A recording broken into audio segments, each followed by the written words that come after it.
Okay, so yesterday had a lot of news, so it's a double upload day. The last move I covered in the previous recording was the signing of, or sorry, not the signing, Marcus Smart opting out of his player option to sign a new deal, most likely with the Lakers. He might not return to the Lakers. I'm actually not sure. I misread it yesterday. No, I didn't misread it yesterday. I just did not know what he was gonna do. I think he intends to re-sign with the Lakers, but I'm not sure. I already talked about how Draymond Green is probably going to be on the Golden State Warriors with LeBron James and Davis. So if you missed all of that, it is going to be in the other video that goes up today. This one is the second recording of 2 videos today, so they're both going up. Thomas Bryant is coming back to being a part of the Cleveland Cavaliers on a 1-year deal.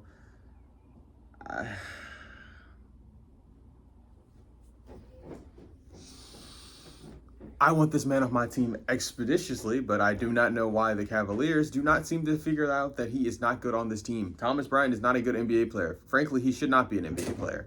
I don't want him back on my team. Every single minute that Thomas Bryant is on the floor is a minute that Jared Allen and or Evan Mobley could be on the floor. And I admit that they can be in foul trouble sometimes because of how aggressive of defenders they are. That being said, Thomas Bryant is worse than almost any person I can imagine right now. He's certainly up there. Every time he's on the court, he makes me want to just gouge my eyes out. I hate every single minute of this guy being on the court. Okay, moving on from something less terrifying. Bradley Beal is declining his $5.6 million player option for next season. He's going to be making himself an unrestricted free agent. For those of you who did not know where Bradley Beal was last year, he was injured. Before the season even started. That was actually before the Clippers went on that crazy run to be like a decent team to make the postseason in some sort of way.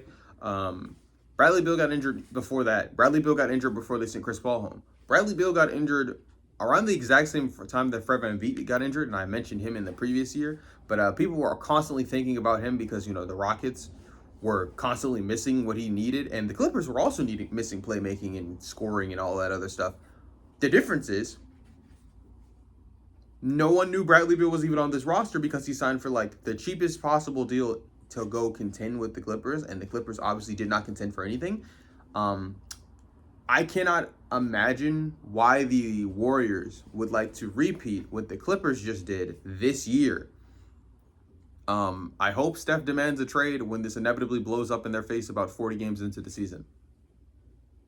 Because the idea of putting LeBron James and Anthony Davis on the exact same team again, when it didn't work for the Lakers in the past, 3 to 4 years, makes no sense. The idea of having LeBron James and share the court with Draymond Green, when at this point in his career, LeBron James has lost his jump shot again, and there's even less spacing, and they haven't gotten rid of Jimmy Butler yet, doesn't really make a lot of sense. By the way, one of the players on this team who isn't LeBron James, if LeBron signs, is also 40. Yikes. The Sacramento Kings are trading Devin Carter. See, these are the funniest ones when he doesn't even give them an image because he doesn't know what they look like. Devin Carter and a future second-round pick to the Atlanta Hawks. All right, here's what you're really here for. Ja Morant is being traded to the Portland Trailblazers with Jeremy Grant and Chris Murray. I did not understand this move at first. This move is a salary dump. The Portland Trailblazers have absolutely zero intention of re-signing Ja Morant to a contract deal. They have no intentions of doing that. For those who are probably wondering what Ja Morant is even going to do on this roster, I have no idea. They already have Drew Holiday, so is Drew Holiday getting traded? Probably. They already have Denny Advia. Hate that guy, but he's on the roster still. Damian Lillard is coming back from his Achilles injury, so there's that. Scoot Henderson is on the roster. I just named 5 point guards on this team. And yeah, you can move some of these guys to the shooting guard. Yeah, Dame is coming off an injury. You probably want him to have the ball in his hands a little bit less. So okay, move him to the 2. So are you benching Scoot Henderson again? The guy you wasted a number 2 pick on? Or he was in the same draft as Wemby. I don't think that is something I think it's something that's lost on the casual fans because they don't think about it that often. Scoot Henderson and Wemby conversations were a thing before the draft happened. They were like, oh, did you take Scoot? or should you take Wemby? I don't know. Obviously, the answer was Wemby. It was sort of always been Wemby, but like there were like debates about that before like they really were even closely entering the NBA. We saw them play against each other in a exhibition match against the G League Ignite. And obviously Wemby showed out, and Scoot also showed out in that game. But that being said, Scoot has not been able to do that in the NBA. The difference between Scoot in previous years and Scoot now is I saw him have a great game in the postseason, and I didn't see Deni Avdija have a great game in the postseason. He was bad, like really, really bad. Like the only game they won in the series was because Wemby was unconscious type of bad. So why add Ja Morant to this mix? So Ja Morant is in the last year of his contract, and this is pretty much a salary dump. That's it. That's really it. They gave up Jeremy Grant and Chris Murray, which pretty much equal exchange, to be honest, because you have zero intentions. I have no idea how this is gonna work. I don't like. Not only do I not envy Thiago Splitter, I'm glad Thiago Splitter got out of the situation and now he's going to be coaching for the Bulls. That's cool. Good for him. I do not envy the former Timberwolves assistant, whose name I'm going to be very familiar with throughout the course of the season because I'm going to have to watch Portland Trailblazers games, doing whatever he has to do with his 6 point guards. Like, some of them can play off ball. Drew can play off ball. Cool. Denny, you probably don't want him playing off ball, though. Dame ideally should be able to play off ball, but we saw how that worked out in Milwaukee. So, and then you still have Scoot Henderson on the roster, who Scoot has been begging this team to let him develop. And I didn't even mention that Shaedon Sharpe is still on this roster. So let me get this straight. You guys have 7 guards on the roster. 7 guards that can play real NBA minutes, not just 7 random guards. Any team could have 7 random guards. The Spurs might have 7 random guards right now, if you include the likes of De'Aaron Fox, Dylan Harper, and Stephon Castle. If you include those guys, then there's probably like 3 more guys on the roster. Lindy Waters is still on the roster, right? The Portland Trailblazers have legitimately at least 3 all-star caliber guards on the team. At least 3. And I'm going to be honest, between Drew and Ja, who is that third guy? I don't know. And Scoot, their lottery pick, who is, again, from the exact same draft class as Wemby. Wemby, who just made the finals, and we were all sitting there thinking, wow, Wemby's really young to be here. You never know when you'll be back moments. Scoot is in the same draft class as him. He's slightly older than Wemby, but I mean slightly, like very, very slightly older than him. So, the Hawks are declining Kuminga's $24 million. What? Okay, I'm gonna be real. Sometimes I read the news on these things and I don't know what's going on before I see them. I have a vague idea of the big moves, but this is why. They're declining his team option? Do they think he's less valuable than $24 million? Because I say he's about $24 million. Also, Kuminga was giving you like decent production in the postseason, and he showed up and was a plus for you in the regular season. So let me explain to you why this is weird and baffling. The things that I just said, obviously, is a plus for them in the postseason and the plus for them in the regular season. If they're declining his option, that means they want to restructure his deal to be cheaper than this, because otherwise they would have just kept it at this if they thought he was of higher value. Unless they're declining his stuff to sign him to a longer-term deal. But why would you do that for Jonathan Kuminga, who was in contract limbo? Who was in contract limbo previously, right? Why would you do that for him? That's not what's probably happening. They're probably just declining his player option, his team option, to make him a free agent. I don't understand that. I don't know. Okay, Larry Shamet is getting he intends to sign a new 4-year deal with the New York Knicks for $24 million. This team is going to be in salary cap peril. They're going to be there, and they're going to be just begging to get out. I really do not know what to do with this. This Knicks team is down pack, right? They obviously won a championship. These guys are not going to serious assets anytime soon. But if they need to retool, it's going to be a little bit difficult when everyone is on those. We just won a championship type deal. Why aren't you re-signing us? There is a team in mind that this team was compared to in the postseason that I just want to bring up that signed all these guys to these contracts and had a pretty hard time breaking it up, and it led to one of their stars just leaving. Now, obviously, the team I'm referring to is this 2017 Cleveland Cavaliers. After winning the 2016 championship, they lost out on all of their. I'm realizing I was 12 in 2016. Oh my God! Wow, that's crazy. Anyway, yeah, there's that. So that's gonna make it really hard to do. Okay, let's see this. The Thunder are picking up Lou Dort's $17.7 million team option. Yesterday I talked about Hartenstein's deal, and I was pretty surprised. Well, I wasn't surprised, but the reason I wasn't surprised there is because Hartenstein gave them something in the postseason, and for another thing, right? Chet had disappointed greatly, and they needed a big to fulfill what Chet has not been fulfilling, right? And then for Lou Dort, I thought he was out of the door at this point. I thought he was not coming back, but them picking up his option is very weird, really. He is the longest tenure Thunder. I would like to point that out. That being said, that does not make him a positive as far as this team is concerned. As far as I'm concerned, I do not think that Lou Dort's defensive impact warrants him being on this team for $17.7 million. I do not think that his shooting, which is very inconsistent and has disappeared in multiple times, in fact, in the playoffs, is worth this money. I do not think that he was a positive for them in the postseason when they played against the San Antonio Spurs, which was the first real competition they had seen throughout the entirety of the postseason. And I would also like to remind people that he was not good in the Lakers series. So a lot of the things that I would like to point out really quickly, let's go over these really quickly. Think about this. They made it 3 rounds deep into the postseason. Okay, cool. That's pretty deep.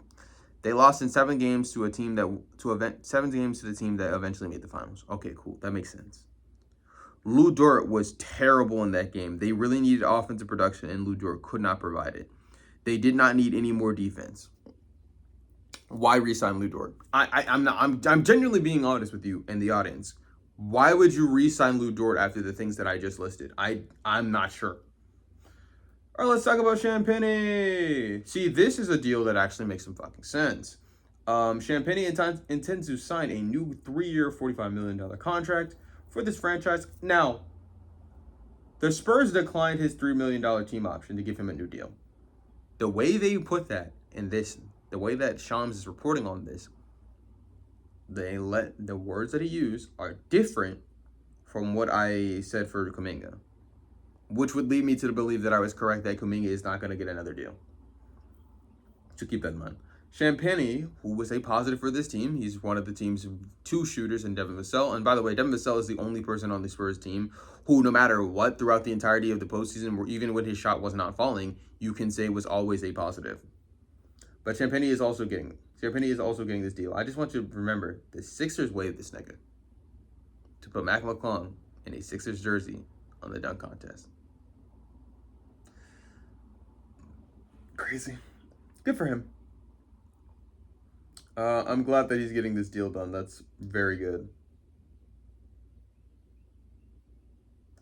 Champagnie's agents, Nick Blatcher and Derek Jackson. He has 2 agents. That's really, I've never heard that before. Touches the deal with San Antonio executives, which structure a unique thing that gets him paid early, rewarded $42 million in new money, and provides the Spurs some flexibility. Honestly, I do like that for the Spurs, and I also like that for Champagnie. He gets his money up front. If he's really good at managing his money, which I hope he is, he will be fine regardless of him getting the money up front. I know a lot of players like to backload their money so they can always be like, okay, I have this coming up and I'll be fine. I'm not going to be broke in a couple of years. I'll be all right. Free agent Yusuf Nurkic intends to sign a $22 million contract to return to the Utah Jazz.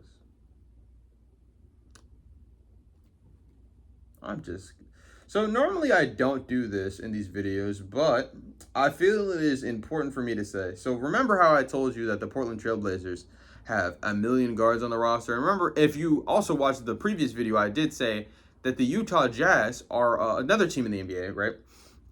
That, oddly enough, I think will make the postseason next year. I think they can actually make the postseason. I'm not sure about a deep run or anything, but I think they have enough talent to make the postseason. I think that Will Hardy is a great coach. I think this team will be something to watch out for next year, and it shouldn't be surprising when they're good. But I just want to point this out because I don't know how many of you know this fact, and I'm not sure myself, but the Utah Jazz roster, for those who are curious, features a lot of 7-footers on it, actually. Features a lot of 7-footers on the team roster currently. So let's go ahead and you know what? I might even just include niggas with big wingspans too. Let's talk about this team and how big this team actually really is. Because I don't know if you know this, but this roster is quite big. Let's just go ahead real quick. Okay, so they have Kyle Flimpowski, who is 6'11", 7 foot in my opinion. Let's see, let's go. That's Ace Bailey on this roster. He's already on this team. He has a very large wingspan. I think he has an 8-foot wingspan, so he's 6'9". Let's keep that in mind. Cody Williams is Jalen Williams' brother. He does not really get that much play, but that's something to worry about. Don't worry about Keontae George. Not really worried about Isaiah Collier. Really quickly, Lauri Markkanen is 7 feet 1 inches. Just gonna keep moving down the list. Yusuf Nurkic is also 6'11". They re-signed him. I don't think Kevin Love will be back. I think Kevin Love is done, but I haven't heard anything about that, so he might be back. He's 6'10". Jaren Jackson Jr. is 6'10" as well. And yeah, do we notice a pattern yet? Yeah, all of those guys on this team are big as fuck. Like, big as fuck for no reason as well. Not just a little bit, like, very huge. Do you really need more 7-footers? I just want to know. Like, oh, and by the way, you know who you could have gotten for less money, and also the fact that Yusuf Nurkic doesn't play fucking basketball nearly as much because of knees. You could have took Thomas Bryant off our heads, please. But regardless,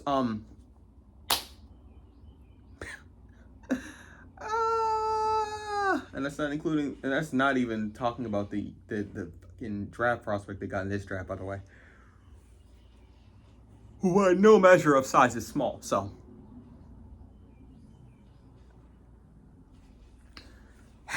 All right, don't be surprised when Utah's good next year, but my God, it's not going to be because of Yusuf Nurkic. We're going to talk about that. Kevin Huerter. He's another shooter on this team that they were on the Detroit Pistons that they desperately needed. We'll talk about another thing about the Detroit Pistons very shortly. But he's intends to sign a 3-year, $27 million deal to return to this team. They needed shooting, and that's exactly what the hell he brings. Free agent Kristaps Porzingis agreed to a 2-year, $40 million contract extension with the Golden State Warriors. Porzingis, who they traded Kuminga away for, does not play basketball consistently enough to warrant $20 million a season. The potential of him is not even worth $20 million at this point in his career. And by the way, we have not seen him play significant minutes with Steph. We have not seen him play significant minutes with Draymond Green. And now they're going to be trying to add LeBron and AD to the mix to really triple down on that injury problem. These are all players that were in their primes. I do want to include Porzingis too, around the time I started watching basketball. It's not 2016. It's not 2017. It's not 2018. It's not 2019. We just saw the old-ass Clippers lineup. Remember, the oldest team in the league had to break their shit up mid-season and scrap it down for literally everything. And this is also including the fact that they had to sign James Harden back. James Harden, who was a productive player in the regular season, something that they could have used significantly. And another reason why they lost in their postseason appearance against this Golden State Warriors team, a much worse version of them, mind you, is because they did not have enough players on the court because they were too old and injured. What the fuck is the Unction going to do in big 2026? I don't understand. I don't understand why we want to make this mistake again. If I had a nickel for every time like there was an LA team in the league and it was like the oldest team in the league and it worked out, I'd have no nickels because it doesn't fucking work. Every time, California just is the retirement state, to be quite honest at this point, for NBA players. Remember the Kobe Lakers? No, they're not those ones, not those successful ones. The ones that had Dwight Howard on them and they were old as fuck. You remember how that didn't work? Do you remember the LeBron Lakers where they were the oldest team in the league and it didn't work? Do you remember the Clippers and how they were the oldest team in the league and it didn't work? Do you know how this LA team is gonna fall? Not this LA. This Golden State Warriors team is gonna fall apart. It's too old. Speaking of old players, Harrison Barnes intends to sign a... By the way, Harrison Barnes is younger than any of the guys that I just mentioned, by the way. I just want to point that out. Harrison Barnes intends to sign a 1-year, $8 million deal to stay with the San Antonio Spurs. He was very productive for them in the regular season. He did get injured, and that was pretty problematic for them. It fucked up a lot of things. All right, let's... Simon Fontecchio. Anyways, Simone Fontecchio intends to sign a 1-year deal to return to the Miami Heat. Bro, it doesn't even list what he's asking for. It just, he intends to sign a 1-year deal. Okay, let's talk about something else that is just speculation, but it's something that I happen to believe, and it makes a lot of sense, but I do want to talk about it, and it's very Detroit related. I was hinting at it earlier when I was talking about Kevin Huerter. What could I be possibly talking about? So, you know, Jalen Duren is up for an extension this offseason, right? We know that. We're aware of that. No, we weren't aware of that. Oh, but you were aware of how terrible he played in the postseason, right? Really bad. You know, former and how he was bitched by Wendell Carter Jr., Angel Reese's current boyfriend. You know, that's his ex. Yeah. So, this guy's still asking for max money after that piss poor playoff performance.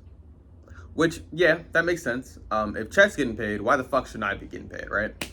The difference is Chet won an NBA championship. Chet was second in place in Defensive Player of the Year votes, right? And I am pretty low on Chet too. They are both all NBA third caliber guys, but I think that the reasonable thing he can assume is we won 60 games last year. I was a major part of that. Even when Kate wasn't healthy, I was very helpful, which is why it's so perplexing that you were horrible in the postseason, but whatever. I want max money. I get that. That makes a lot of sense for him. What I don't get is why anyone in the league would offer him this money. So, the Sacramento Kings, one of the worst ran franchises in NBA history, by the way, are allegedly trying to get Jalen Duren in a sign and trade.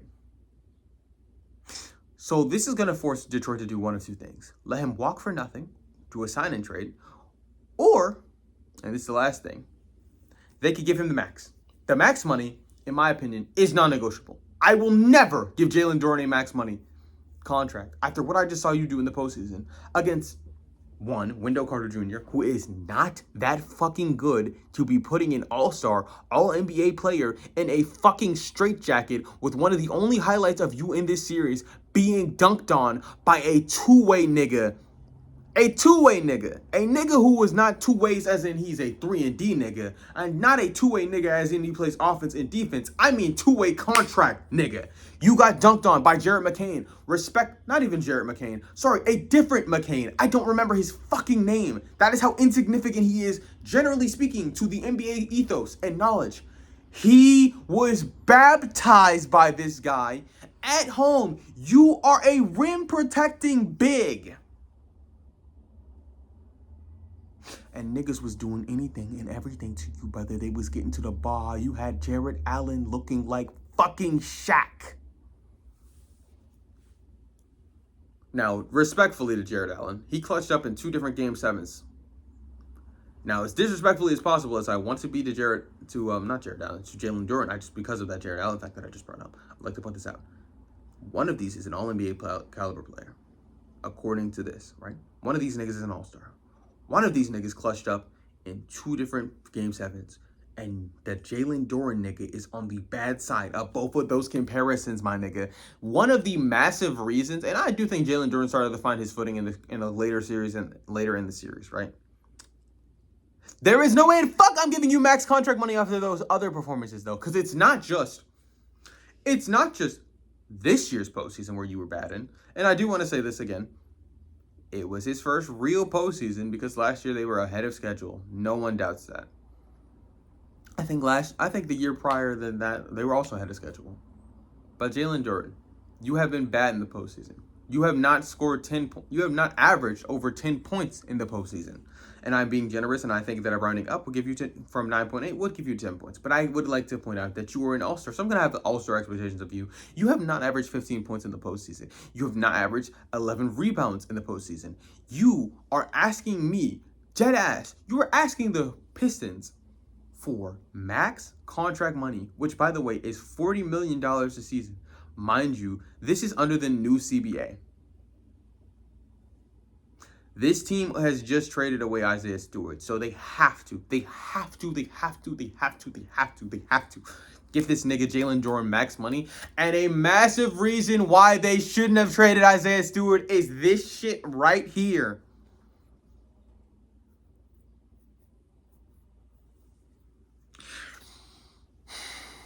Let's talk about Memphis really quickly. Memphis has Isaiah Stewart on there. Memphis was able to get rid of Jalen Duren. They were able, not Jalen Duren, they were able to get, what's funny actually, because Jalen Duren played some basketball in Memphis, but don't worry about that. Memphis has gotten Isaiah Stewart on their team, right? Cool, great, that's fine. They got rid of Ja Morant. They have Jeremy Grant and Chris Murray on the team now. Cool, great. They were able to get rid of Desmond Bane, and they got 5 first-round picks out of that. Are they going to be the world's most valuable picks? No. Are they going to be the picks they got from the Triple J deal, is that going to be the most valuable picks? No. Did they get any picks back from Ja Morant? No. Did they lose Dylan Brooks-Mason for nothing? Yes. That era of Memphis basketball is completely over, and I'm happy for them. I'm glad that they're moving on in the correct direction. That being said, I don't really know what this team's doing. They're going to be tanking for quite some time. The problem is, tanking does not really work the same way that it used to in previous seasons. So there's that. And also, this is one of the most important drafts ever, and one of the best draft classes that we've seen in quite some time. Probably the best draft class since 2018. And I know motherfuckers are going to be like, since 2018? What are you talking about? 2018 had Shea in it. 2018 had Luka in it. 2018 had Jalen Brunson in it. I know you're thinking to yourself, Jalen Brunson was in that? Yes, Jalen Brunson was in that draft. 2018 had Trae Young in it. I know you know that name. 2018 had Dominating in it, which, and Marvin Bagley, which, but like, that was a very good draft class. I'm pretty sure 2018 also had Darius Garland in it as well. Actually, he might have been 2019. Regardless, 2018 was a very good draft class. I do not know what's coming up next for prospects, but Memphis obviously had to blow it up, but I don't really know where this leaves you. All that being said, like, comment, subscribe. I'm gonna really quickly check to see if there's any more offseason moves that are gonna be breaking right now, so I don't have to record another video today or re-record this one. All right. Matter of fact, guys, I'm gonna just pause the video and we'll leave. Never mind. Yep, no deals. Good.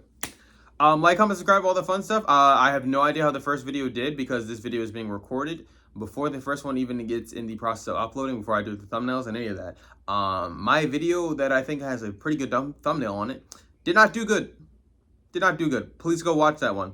That was the one I uploaded yesterday? No, the day before yesterday, actually. Watch that. I have broken down literally every single day of the offseason. If you feel like you've missed anything, go ahead and watch that. I have a video about Giannis. I have a video about LaMelo Ball and that trade. This is probably going to be the Ja Morant video because I'm going to use Ja to get clickbait and thumbnails. It's not even clickbait because I'm talking about him in the video. Regardless, bye.